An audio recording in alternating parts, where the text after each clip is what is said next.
गरीब चूड़ी वाली। एक समय की बात है जब एक रामकली नाम की औरत अपने 2 बच्चों के साथ एक छोटे से गांव में रहती थी। रामकली के पति का देहांत हुए 6 महीने बीत गए थे। इन 6 महीनों में रामकली ने अपने आप को जैसे तैसे संभाला और अपने 2 बच्चों की परवरिश करने के लिए उसने चूड़ी का काम करना शुरू कर दिया। रामकली बाजार जाकर चूड़ी बनाने का सामान लेकर आती है और घर पर उससे सुंदर सुंदर चूड़ियां बनाती है। रामकली के दोनों बच्चे अभी बहुत छोटे थे। एक लड़की थी जिसका नाम था सुमन और एक लड़का था जिसका नाम था गोलू। सुमन 5 वर्ष की थी और गोलू 3 वर्ष का था। रामकली के काम पर जाने के बाद सुमन अपने भाई के साथ घर पर अकेली रहती थी और घर का ध्यान रखती थी। रामकली चूड़ियां बेचकर अपने घर का खर्चा चलाती थी। वो आसपास के गांव जाकर चूड़ियां बेचती थी। गरीब होने के बाद भी रामकली बहुत ईमानदारी से अपना काम करती थी।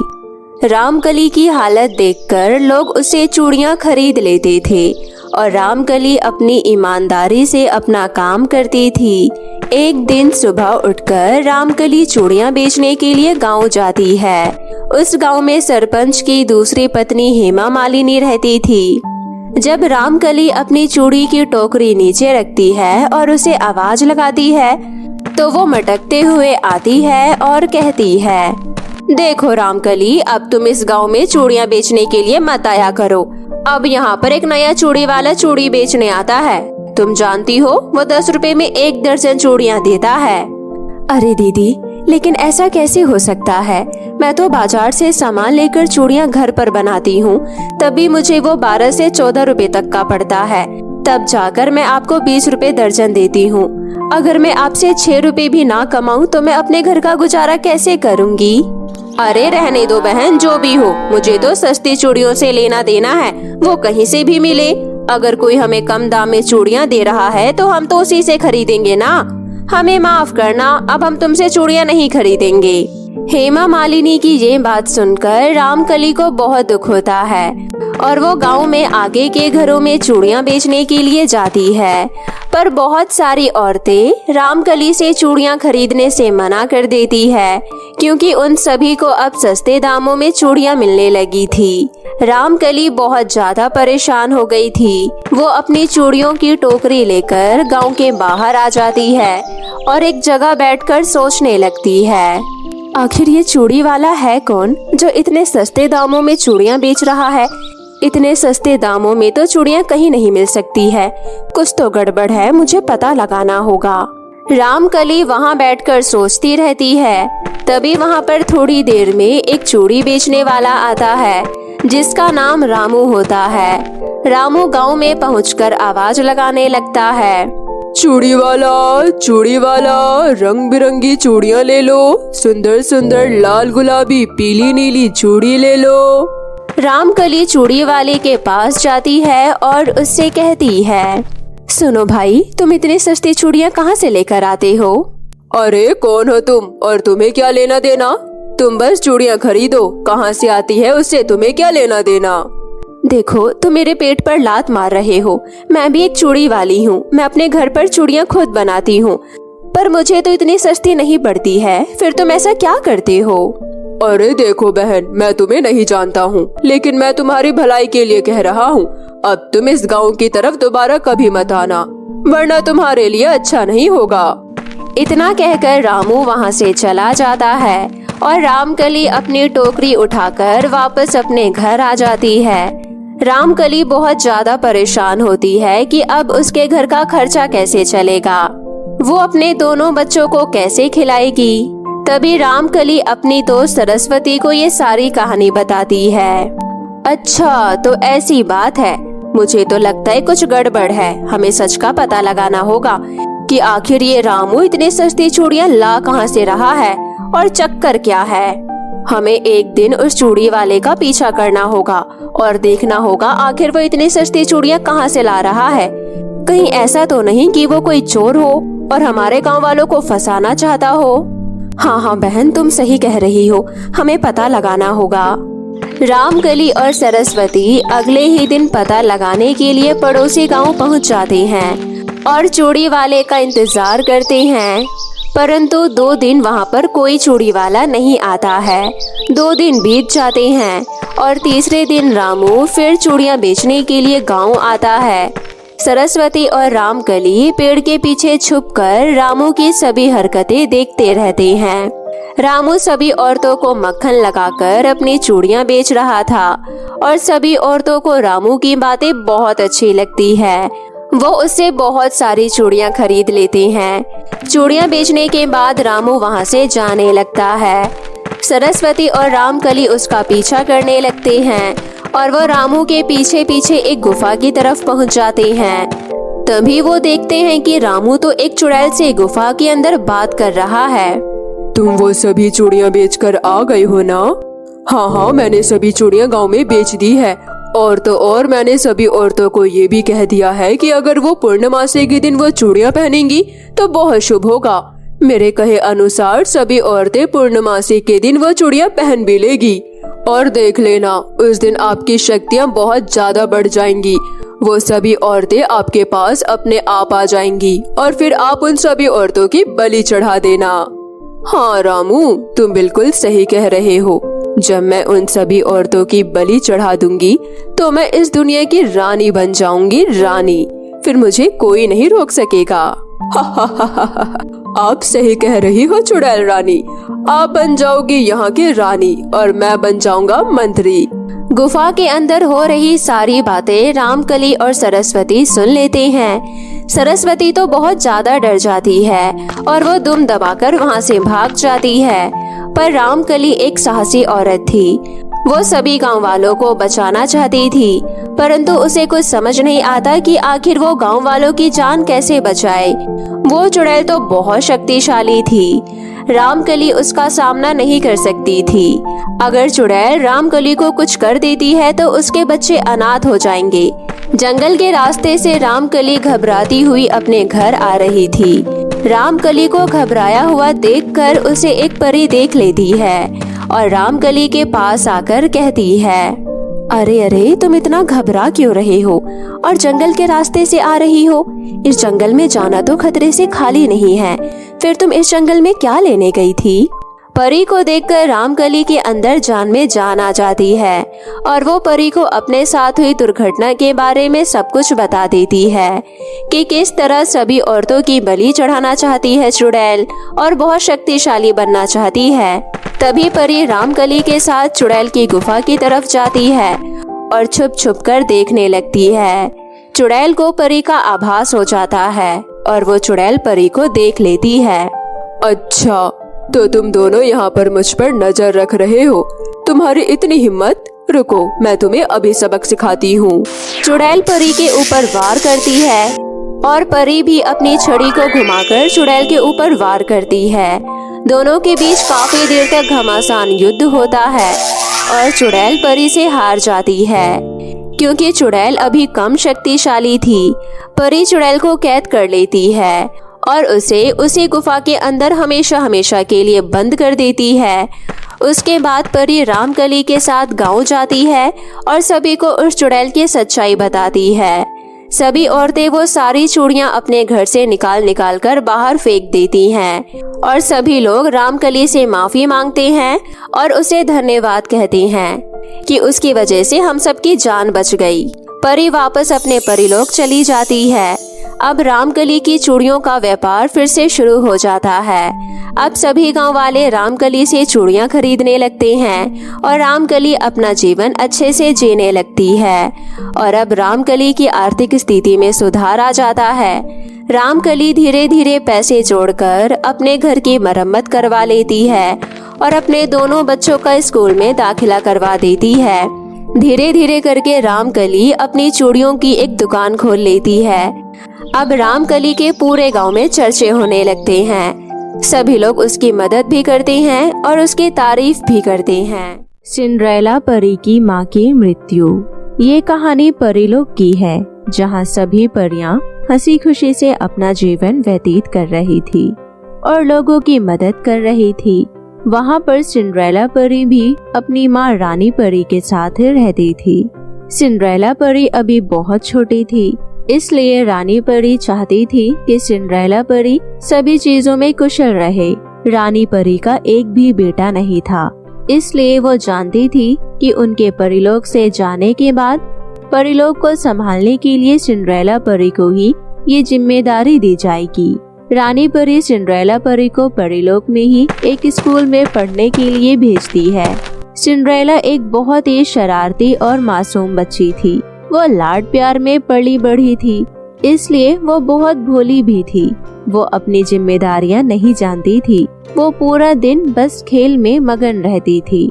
एक दिन रानी परी सिंड्रेला परी से कहती है, सिंड्रेला अब तुम बड़ी हो गई हो, तुम्हें अपनी जिम्मेदारियां समझनी चाहिए। तुम्हें यूँ इस तरह अपनी जिम्मेदारियों से पीछा नहीं छुड़ाना चाहिए। तुम जानती हो ना कि मैं कुछ टाइम बाद बूढ़ी हो जाऊंगी और बहुत ही जल्द मैं यहाँ से चली जाऊंगी। मेरे बाद तुम्हें इस परीलोक को संभालना है।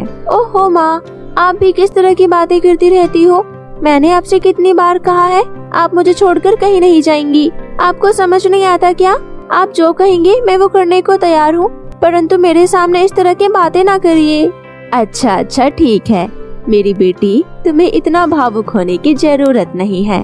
मैं बस तुम्हें ये कहना चाहती हूँ कि तुम एक परी हो और तुम्हें अपनी जिम्मेदारियाँ समझनी चाहिए। हम परियों के क्या क्या कर्तव्य होते हैं तुम्हें मालूम होना चाहिए। ठीक है माँ, अब से मैं आपकी बात मानूंगी। जैसा आप कहेंगे मैं वैसा ही करूँगी, परंतु आपको मेरी कसम है आप आगे से ऐसा कभी नहीं बोलेंगी। ठीक है बाबा, परंतु हमने एक फैसला किया है कि हम तुम्हारी आगे की शिक्षा के लिए हम तुम्हें परीलोक से दूर एक गुरु के पास भेज रहे हैं, जहाँ पर तुम्हारी आगे की शिक्षा पूरी होगी। मैं जानती हूँ कि तुम यहाँ रहकर अपने आगे की शिक्षा नहीं ले पाओगी, इसलिए हमें तुम्हारे लिए ये कदम उठाना पड़ा। हमने सारा इंतजाम कर दिया है। कल सुबह ही तुम्हें परीलोक से जाना होगा। माँ, क्या ये जरूरी है कि मैं यहाँ से दूर जाकर ही पढ़ाई करूँ? क्या मैं आपके साथ नहीं रह सकती हूँ? देखो बेटा, कुछ अच्छा करने और अच्छा बनने के लिए हमें अपने परिवार से दूर जाना ही पड़ता है। सिर्फ कुछ दिनों की ही तो बात है, फिर तुम अपनी शिक्षा पूरी करने के बाद वापस यहाँ आ जाओगी। अभी जाओ, खाना खाकर अपने कमरे में आराम करो, सुबह मिलते हैं। सिंड्रेला परी अपनी माँ की बातों को नहीं टालती, क्योंकि वो जानती थी कि उसकी माँ हमेशा भावुक वाली बातें करती है। इसलिए वो चुपचाप खाना खा लेती है और अपने कमरे में जाकर बैठकर सोचने लगती है। क्या सच में मुझे यहाँ से दूर जाना होगा? मुझे माँ की परियों की बहुत याद आएगी, परंतु माँ, मैं आपकी बातों को सच में पूरा करूँगी और मैं कुछ बनकर दिखाऊंगी। सिंड्रेला ये सोचते सोचते सो जाती है और फिर सुबह उठकर तैयार हो जाती है।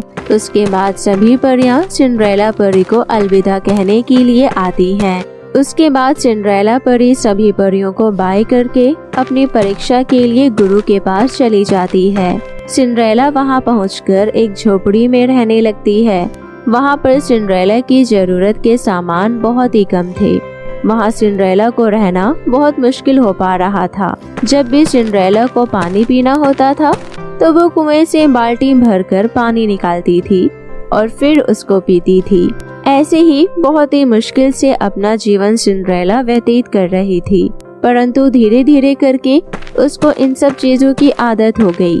इसी तरह कुछ वर्ष बीत जाते हैं। सिंड्रेला बड़ी हो जाती है और अब उन्हें इन सारी चीजों की आदत हो जाती है।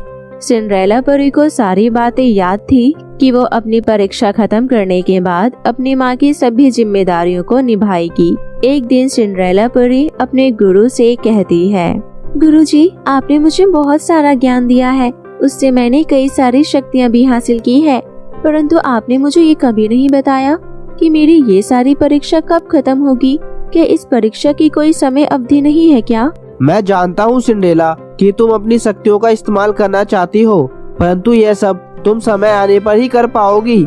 इस समय हम तुम्हारी शक्ति का उपयोग नहीं कर सकते। सिंड्रेला परी अपने गुरु की बातों को मान लेती है और वो अपनी शक्तियों का अध्ययन करना शुरू कर देती है। जैसे जैसे दिन बीतते गए, सिंड्रेला को अपनी शक्तियों पर और अधिक विश्वास होने लगा। और अब वो अपनी जादुई शक्तियों को और कुशल देखना चाहती थी। एक दिन गुरु ने ये घोषणा की कि कुछ ही दिनों में परी की परीक्षा होगी। वो परीक्षा में पास हो जाती है तो वो अपने परिलोक वापस जा सकती है। सिंड्रेला अपना सर्वश्रेष्ठ प्रदर्शन करना चाहती थी, इसलिए वो खाली समय में और अभ्यास करने लगती है। पूरा दिन सिंड्रेला अपनी शक्तियों का अभ्यास करती रहती है और फिर परीक्षा का दिन आ जाता है। जब सिंड्रेला गुरु के सामने आती है तभी वो देखती है कि एक शेर गुरु के ऊपर हमला कर रहा है। सिंड्रेला परी को उस समय कुछ समझ नहीं आता और वो अपनी शक्तियों का इस्तेमाल करती है और शेर के ऊपर वार करती है। जैसे ही सिंड्रेला परी का वार शेर को लगता है, शेर दूर जाकर गिर जाता है और वो घायल हो जाता है।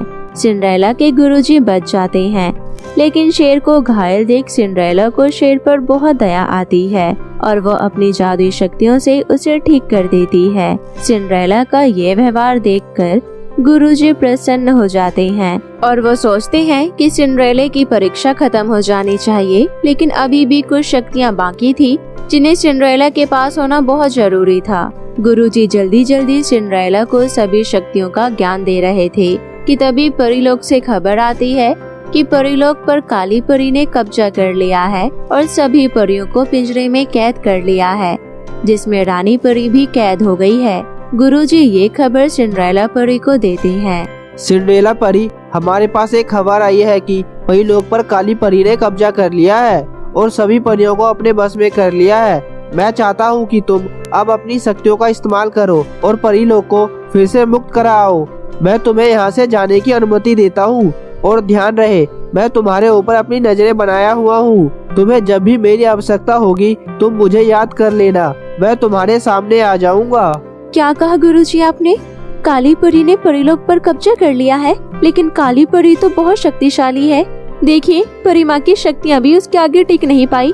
तो गुरुजी, आपको क्या लगता है मैं काली परी को हरा पाऊंगी? सिंड्रेला परी, शायद तुम भूल गई हो, रानी परी के पास भी इतनी शक्ति नहीं है जितने तुम्हारे पास है। तुम अपने शिक्षा में पूर्ण हो गई हो। अब तुम अपनी शक्तियों का इस्तेमाल करके परीलोक को मुक्त करा सकती हो। मेरा आशीर्वाद सदैव तुम्हारे साथ रहेगा। अपने गुरु की आज्ञा लेकर सिंड्रेला परी परीलोक पहुंच जाती है और वो देखती है कि काली परी ने सभी परियों को पिंजरे में कैद कर रखा है, जिसमें रानी परी भी शामिल है। रानी परी को ये अनुभव हो जाता है कि सिंड्रेला परी यहाँ पहले आ गई है, परंतु रानी परी अभी भी अपनी बेटी की जिंदगी के लिए बहुत भावुक थी।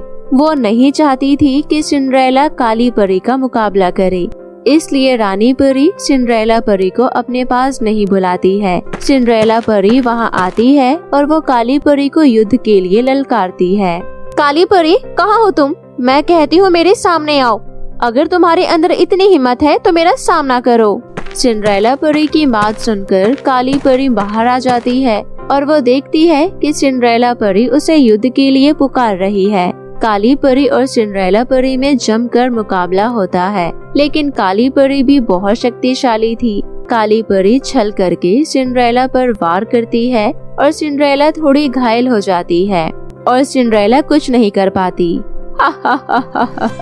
मुझे तो लगा कि तुम अपनी परीक्षा पूरी कर आई हो, लेकिन तुम तो अभी भी मेरे आगे नहीं टिक पा रही हो। मैं तुम्हें बता दूं कि मेरी शक्तियों के आगे तुम्हारी शक्तियाँ कुछ भी नहीं है। मैं चाहूँ तो एक ही झटके में पूरा परीलोक तबाह कर सकती हूँ, लेकिन मैं ऐसा करूँगी नहीं, क्योंकि मुझे पूरे परीलोक पर राज करना है और तुम सभी परियां मेरी गुलाम बनकर रहोगी। नहीं, मेरे होते हुए ये नहीं हो सकता। मैं तुम्हें इस परीलोक पर कभी राज नहीं करने दूंगी। सिंड्रेला परी काली परी के ऊपर वार करती है और वो अपनी जादुई शक्तियों से सभी परियों को उनके पिंजरे से आजाद कर देती है। सभी परियां पिंजरे से बाहर आ जाती है और वो काली परी और सिंड्रेला परी का युद्ध देखती है। सिंड्रेला परी अपने वार से काली परी को नीचे गिरा देती है और उससे उसकी जादुई शक्तियों वाली छड़ी छीन लेती है। काली परी वहीं गिरकर बेहोश हो जाती है। अब सिंड्रेला परी सभी परियों से गले मिलने लगती है। तभी अचानक से काली परी को होश आ जाता है और वो सिंड्रेला परी के ऊपर चाकू से वार करने जा रही होती है। तभी रानी परी ये सब देख लेती है और वो सिंड्रेला परी के सामने आ जाती है। काली परी का वो चाकू रानी परी को लग जाता है और रानी परी की वहीं मृत्यु हो जाती है। ये देख सिंड्रेला परी को बहुत गुस्सा आता है। तभी सिंड्रेला परी अपने जादुई शक्तियों से काली परी को एक मूर्ति बना देती है और काली परी पत्थर की मूर्ति में बदल जाती है। सिंड्रेला परी अपनी माँ रानी परी को संभालती है। रानी परी अपनी आखिरी सांसें ले रही थी। रानी परी कहती है, बेटी, आज मुझे ये देखकर बहुत अच्छा लग रहा है। तुमने बराबर काली परी का मुकाबला किया। तुम अपनी परीक्षा में सफल हो गई। मैं देख पा रही हूँ कि तुम आगे परिलोक में राज कर सकती हो। मैं तो अभी यहाँ से जा रही हूँ, मेरा समय हो गया है। परंतु बेटी, तुम परिलोक का ध्यान रखना और सभी लोगों की मदद करना। कभी सच्चाई का साथ मत छोड़ना। नहीं माँ, आप मुझे छोड़कर कहीं नहीं जा सकती हो। माँ, मुझे आपकी बहुत जरूरत है। माँ होती है ना, आप कुछ बोल क्यों नहीं रही है माँ? रानी परी की मृत्यु हो चुकी थी और फिर सभी परियां रानी परी की मृत्यु का शौक मनाने लगती है। उसके बाद सिंड्रेला परी अपनी माँ का विधि पूर्वक अंतिम संस्कार कर देती है और फिर अपनी माँ की राजगद्दी संभालती है। सिंड्रेला सभी परियों की मदद करती है और परिलोक का पूरा ध्यान रखती है। सिंड्रेला हमेशा सच्चाई के रास्ते पर चलती है। तो मेरे प्यारे दोस्तों, कैसी लगी आपको मेरी ये कहानी? मुझे कमेंट करके जरूर बताएं और इसे अपने दोस्तों के साथ भी शेयर करें।